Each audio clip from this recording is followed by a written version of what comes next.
സാധാരണ വീട്ടിൽ പഴുത്ത മാങ്ങ ഉണ്ടാകുന്ന ടൈമിൽ ഉമ്മച്ചി ഒന്നല്ലെങ്കിൽ അത് ഷേക്ക് അടിക്കും അല്ലെങ്കിൽ ജ്യൂസ് അടിക്കും.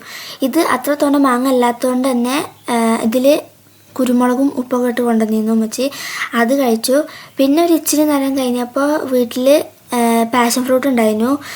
പൊതുവേ പഞ്ചസാര ഇട്ട് കഴിക്കാൻ പാടില്ല, പക്ഷേ ഞാൻ ഇതിൽ പഞ്ചസാര ഇട്ടിട്ടാണ് കഴിച്ചത്. പിന്നെ കുറച്ച് നേരം കഴിഞ്ഞപ്പോൾ പഴം കഴിച്ചു.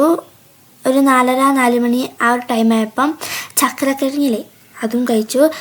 ഇതിന് മുമ്പ് ഞാൻ കഴിച്ചത് അത്ര വലിയ മധുരമൊന്നും ഉണ്ടായിരുന്നില്ല, പക്ഷേ ഇത് നല്ല ടേസ്റ്റ് ഉണ്ടായിരുന്നു കേട്ടോ.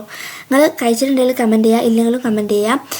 പിന്നെ ഒരു വൈകുന്നേരം അല്ല ഒരു രാത്രി ആയ ടൈമിൽ, രാത്രി അത്ര നൈറ്റ് ആയിട്ടില്ല, ഒരു 7 മണി 7:30 ആ ഒരു ടൈം അപ്പം കണ്ട വ്യൂ ആണ് ഇത്. ഞങ്ങൾ 4 ആളും ഞങ്ങളെ വരെ പോവാം കേട്ടോ. സോറി, ഇതുവരെ ഞാൻ എൻ്റെ ഉമ്മാൻ്റെ വരലായിരുന്നു. അങ്ങനെ വീട്ടിലെത്തിയപ്പോൾ ഉമ്മച്ചി കുറച്ച് ചക്ക ഉണ്ടായിരുന്നു അവിടെ.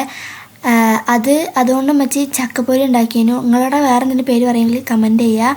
വൈകുന്നേരമൊക്കെ ഇത് ഒരു സ്നാക്ക് രൂപത്തിൽ കഴിക്കാൻ അടിപൊളിയാണ്.